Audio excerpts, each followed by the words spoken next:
Hello, friends, and welcome back to The Free Advantage. I'm your host, Heather Davis, and I want to invite you into a new season of real stories, real recovery, and real freedom. This show has always been about self-discovery, authenticity, and recovering a life of freedom. And this year, we are taking that journey together in a deeper way. You're going to hear raw, honest conversations with people walking this path in real time. Stories of growth, healing, purpose, and becoming whole. You'll also hear from me as I reflect on these themes that rise from the stories, answer your questions, and offer small, meaningful takeaways that you can carry back into your week. This is not just a podcast you listen to. It's a place you belong, where you are part of the conversation.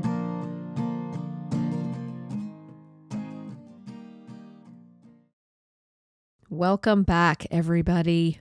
I am just reeling still from last week's conversation that I had with Lily. If you all have been listening in, last week I had a guest on. Her name is Lillian Blake, and she came on to share her story of being young, being 20 years old, and her struggles with addiction and her struggles with sobriety. Just thinking back so much about all of the themes that came up in that conversation and preparing for the next few episodes of things that I really wanted to dive deeper into and talk about. And one of the things that when I sat down with Lily that stood out to me was not so much that she was just 20 and she was really young and she got sober, but it was kind of what happened after the fact and the things that she really struggled with after she got sober. Because we talk a lot about the struggles in addiction. We talk a lot about the struggles like when we're in the trauma, when these things are happening, and we're very familiar with those. But what does it really look like afterwards when we're in the recovery process, when we're in the healing stasis and the struggles that still come up for us? How are we dealing with those things?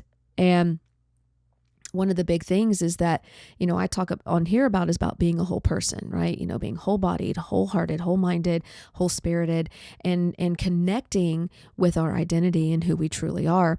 And one of the things that stood out to me the most was when she was talking a lot about how she felt, about her emotions, how she didn't really feel like an emotional person before she got sober, but afterwards, she started having a lot of issues with things that were popping up, and she was feeling a lot of things.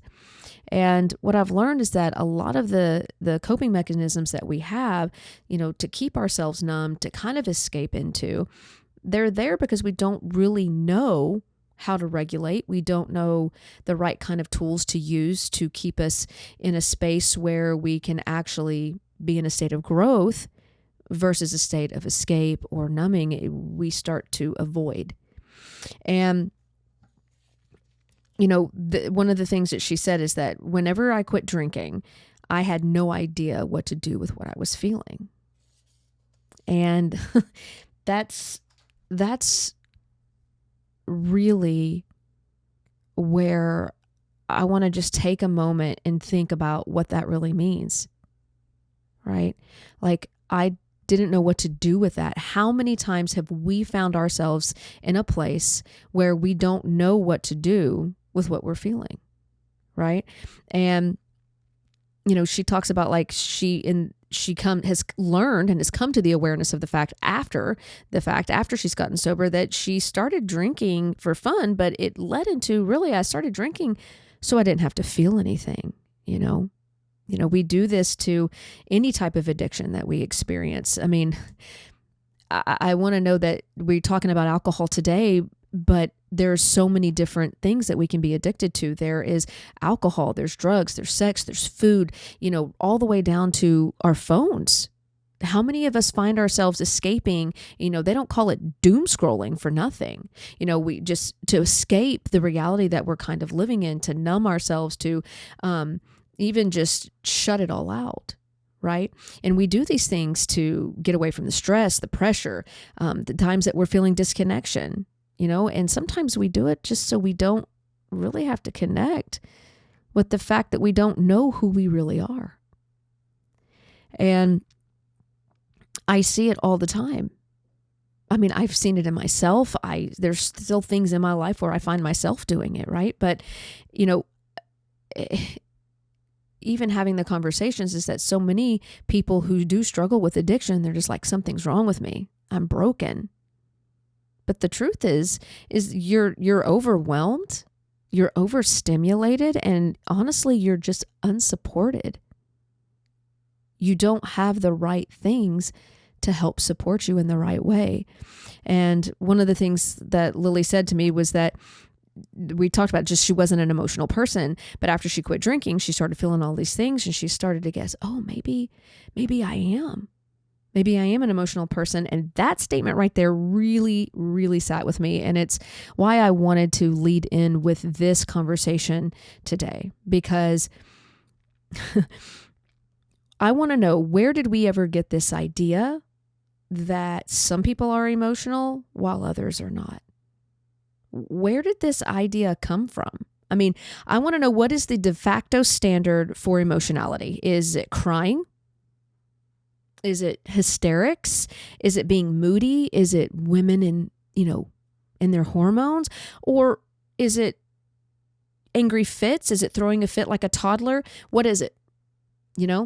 I mean, it's hard for me, and it does kind of fire me up in a lot of ways, because I'm like, why is this something, right? Like, or if I get worked up about something, you're like, oh, she's being emotional, or when somebody's getting really angry, I'm like, oh, he's very passionate about that. And the truth is, it's none of those things. It is absolutely none of those things. The real honest truth is that if you are human, and you are listening to this right now, or you can look next to you and see somebody else, or you can look out your window and there's other people there. If you are human, you are emotional. Period. There is no debate about it. It is not up for opinion. We cannot get away from it at all. Some people may express their emotions outwardly while others keep them inside. But the truth is that we all feel it. We all feel it. And when we don't understand emotions, or we don't know how to handle or regulate them, we seek out ways to help us cope. And that's when we tend to lead to any of these other things that we said earlier, right? And with Lily, there was, when did it become an issue for her, right? She was very young. She was, barely a teenager at all, 13, 14, 15 when she first started using. So those kinds of things are like, where did that really come from? Right. And, at first she had talked about how, well, I thought I was just having a good time. Thought it was to be fun. But it was really when she made the powerful distinction, even in herself, even in that state, was that she said the difference was, I realized that I could not be happy without it. I couldn't be happy without it.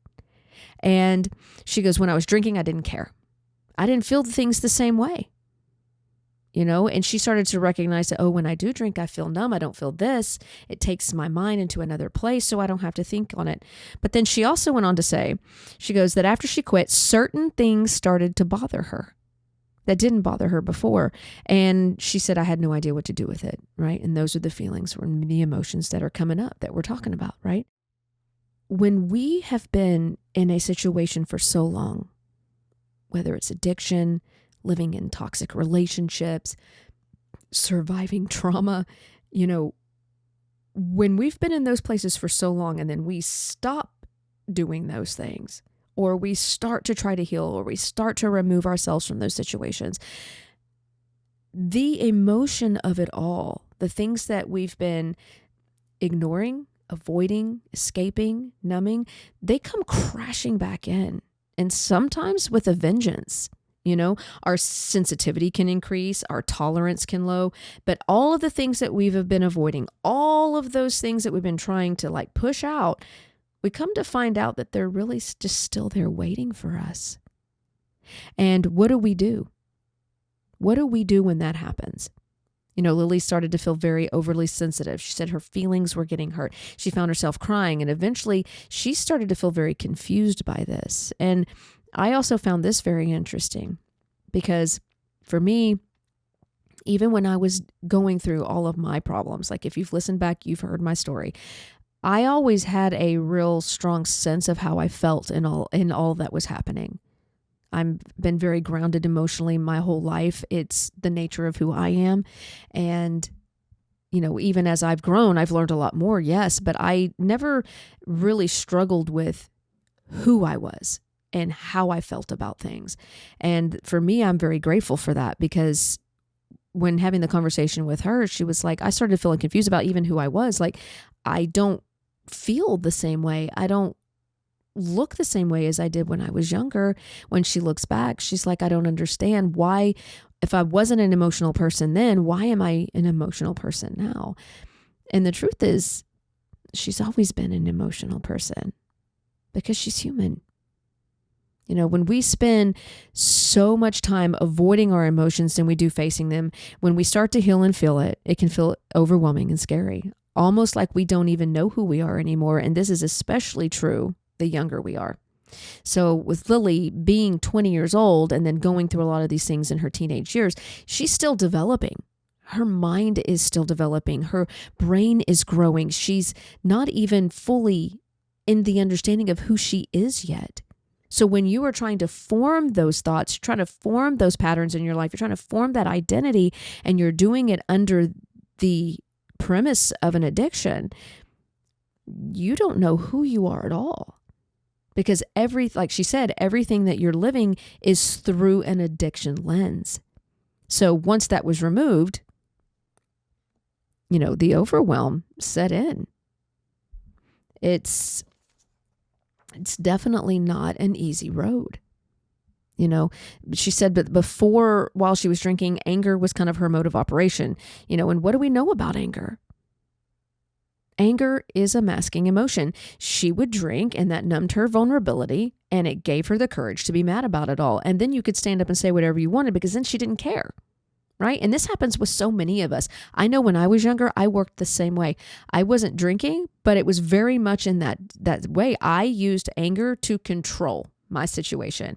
I used it to control other emotions that I had when I felt sensitive, when I felt vulnerable, when I felt scared. It was very much how do I even say it? My words, they're getting all jumbled up. But the truth is like, I would just be angry. If I lived in a state of anger, if I lived in a state of like constant irritation, then when things came in to bother me, when things came in to hurt my feelings, it was very much easier for me to face it and to, confront it, being angry, than going, oh, well, you've hurt my feelings. That made me feel too vulnerable. It made me feel weak. And so it was with her, right? So once she stopped, her vulnerability was just sitting there on the surface. It was just waiting to be unveiled. It was waiting to be there, right? And there was no longer a drink to hide behind, and she's like, she's realizing I am sensitive. I do get my feelings hurt, and I don't like that. I don't like it. And then what do we do when you feel that way and you're sober? To not run back. To not run back to the drink, to not run back to her addiction, to not run back to, the bad relationships. What do we do? Addiction equals avoidance, and anger equals protection. But vulnerability, it equals truth. And it is our connection. It is where we can finally connect with others and ourself.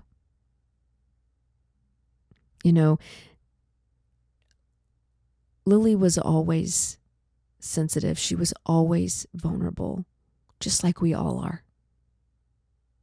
None of us want to get hurt. None of us are seeking out pain. None of us are seeking out confrontation. None of us want that. We all want to belong. We all want to feel connected. We all want to be loved and supported. But when we don't, we tend to fall into these things because really, what else is there to do? Right? And if we haven't been taught and we haven't been given the right things and we don't have the right people there to support us, it's very, very easy for us to fall into that. But now, if you come into this place where, okay, I've decided, I've seen the light, I want to be different, I need to be different, things in life are happening where things have to change. Where do we find ourselves on the other side? And how do we continue forward if some of the things are still the same, right? Because getting sober doesn't mean, well, for Lily, it didn't mean that everything changed. It didn't mean that all of a sudden she was having the support she needed. It didn't mean that her relationships were different. It didn't mean that pain wasn't still there. It didn't mean that the past trauma wasn't still just alive and well. I mean, like I said, it was right there waiting for you as soon as you're right there, right? Because, she just never stayed present long enough to feel it all. The truth is, and I'll say it again, we're just not taught how to deal with these things. So how do we deal with it? How do we deal with it? I've been told, pray about it, ignore it, push through it, distract yourself from it, so we didn't fail at it, right? We just pushed them over there. Like if we try and we fail, then what does that mean? The truth is we can't fail at it. We've just not been equipped. You cannot process what you can't name. Okay? When it comes to your emotions, I did a study and I did an episode on it a while back that most humans can only understand and name 5 emotions. That is mind-blowing to me. It is absolutely mind-blowing to me. And if you cannot understand the breadth of what emotions are, how many there are and what they mean, and how they work within us and within each other, then it's going to be very, very difficult. So one of the things is, what am I feeling? I have it right here. I have an emotion wheel. I know that there's so many of you out there who have probably seen it. There's one on the internet. Download one. Get yourself familiar with the wheel of emotions. It's upside down, right? Get yourself familiar with it. Because it's not just going to be happy, sad, mad, fear, all these things. No, look at all of these. Look at all of these. If somebody were to ask, how are you feeling? And people are like, well, I don't really know how I'm feeling. I hand them one of these. I'm like, here, look, read it, pick one. And what's super interesting about this wheel of emotions, if you hand one of these over and you ask people how they feel and they start to read it, you'd be surprised how many they can actually circle, because they're like, oh, that's how I'm feeling. And it may not have been anything in which you would have even thought about. If you go to my website, I'm going to put up a wheel of emotions for you guys to download for free. It's for you to take home, do whatever you want with it, and get yourself familiar with it. So go to my website, theriskypath.com, and pick yourself one up there. But once we start to understand what we're feeling, or we can identify the emotion, then you can name it. And when you can name it, you can start to feel it in your body. Go, where am I feeling this in my body? Right? And I talked about being wholehearted, whole-bodied, because we have to listen to the things that our bodies are telling us. It's not just like working out and keeping myself healthy. It is also like, what is my body trying to tell me? And if we're not paying attention, if we're not asking, if we're not seeking those things from ourselves, we're not going to know. So it's one of the tools is being able to identify it, familiarizing yourself with what emotions are, what they mean. And then when you start feeling something, stopping for a second and identifying where you feel it in your body. And two, the second tool I really have is to understand is that you don't always have to fix it. When we feel certain things, they only last in the body when they actually happen just a short time. It's just a few seconds, and then it will pass. The residual that we feel is our mind hanging on to it, causing us to relive that emotion over and over again. It keeps stirring that same synapses back up. Like it clicks on, we feel it, it lasts and it fizzles out and it goes away. But then our brain starts thinking about the thing that made us feel that way. And then we feel it again over and over and over again. It's not that we just are feeling this way and we live in a constant state of that. When I learned that, I was like, whoa. How do I get control of that? right? And it's controlling your mind and your thoughts and the way that we can let them go, right? We let our thoughts go. We either let them go in one way or the other. We either let them go out the door to never to be dealt with, or we let them go where they just keep cycling themselves over and over again. So what are we going to choose? Learning how to do that, and that's a whole ball game on its own, right? But the next tools, yet, like I said, you don't have to fix everything. Sometimes, like I said, the emotion, because it comes, it's to sit with it and just let yourself feel it. And I know that is very difficult for a lot of people. It's even for me, who does feel all the things all the time, it is still difficult. I mean, when somebody says something that stings, my first reaction still deep down is like, what? It makes me angry. That fight comes out in me, and I have to pause. And I have to feel it, because what's really happening is the anger wants to come first, right? Because I've been hurt. So it's pausing, letting yourself feel it and letting it wash over you, right? And the third step that I talked to Lily about, and is something that she just kind of naturally did, but it's something that I do and I talk to you guys about a lot, is writing. Write it out. People are like, I don't want to write that down. What if somebody reads it? Then put it away. Write it and burn it. Write it and shred it. I don't care what you have to do. Get it out.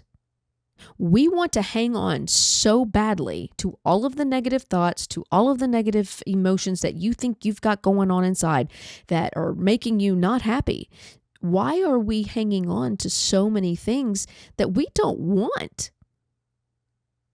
And a lot of people are like, well, I don't know how to let go of that. Write it down.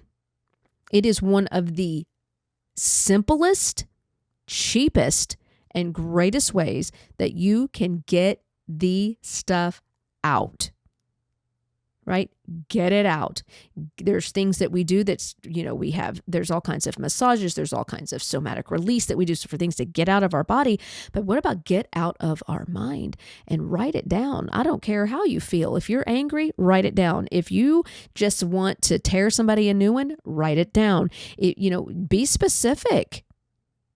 And then get rid of it if you don't want to keep it. Get rid of it.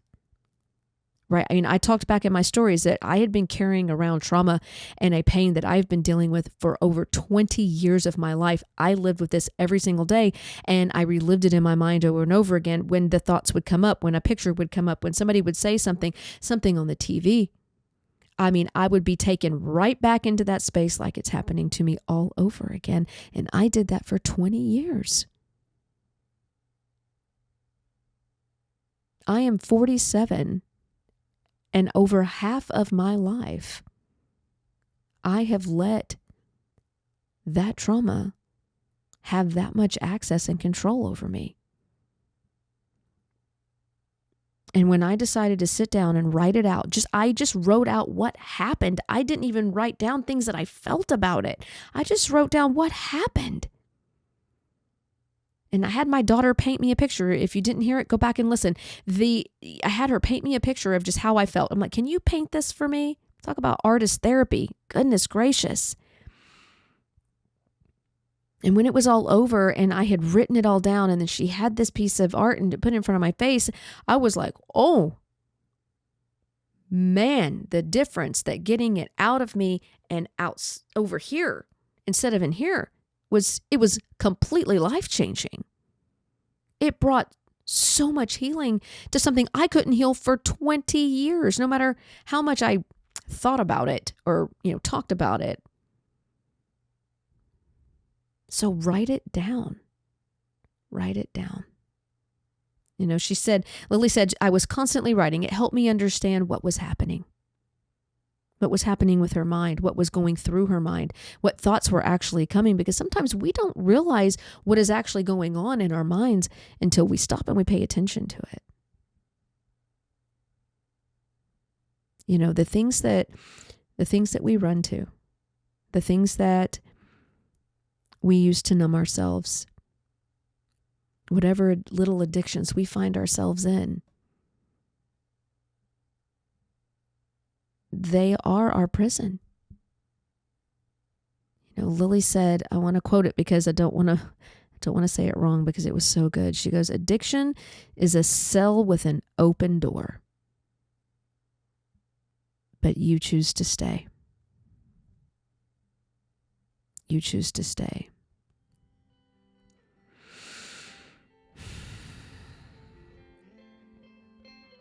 What is our pattern of willingness? What makes us willing to continue to stay in a cell we're not even locked in?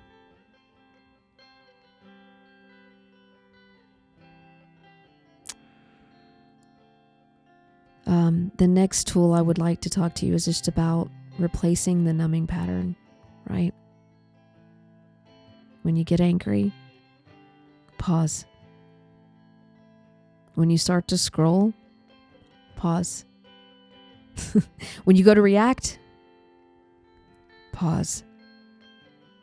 When you go to drink, pause.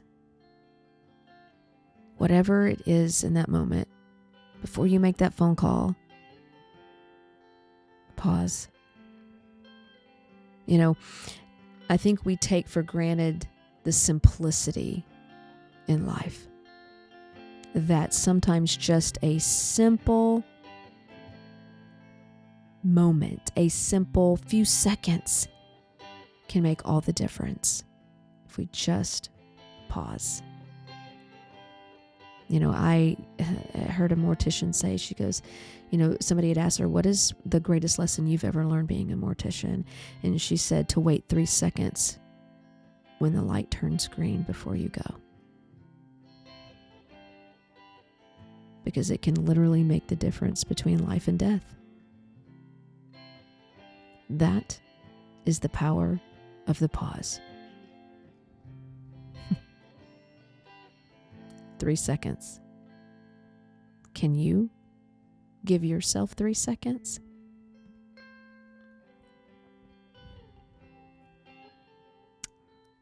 Feeling and our emotions are not the problem.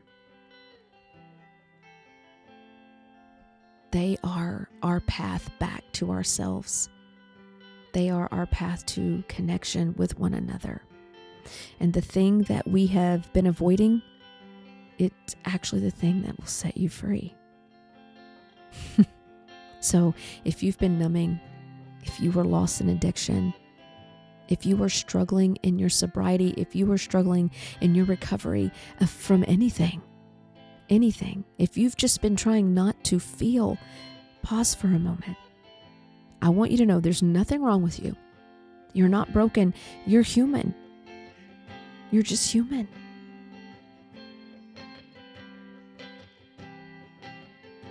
And there are things out there for you to feel supported by. There are tools that you can use to help you. And I hope that I have given you some of those here today. If you're struggling with addiction, you or anybody else I'm going to put a number up that you can call. You can always reach out to me on my website. You can reach out to me on my email. You can find me on any of the platforms. You can DM me, find me in my instant messages, wherever you need to go. I'm here for you. The path to freedom is a risky one, but it is one worth taking, because freedom is the advantage you already own. I love you guys. Stay safe, and I'll see you next week.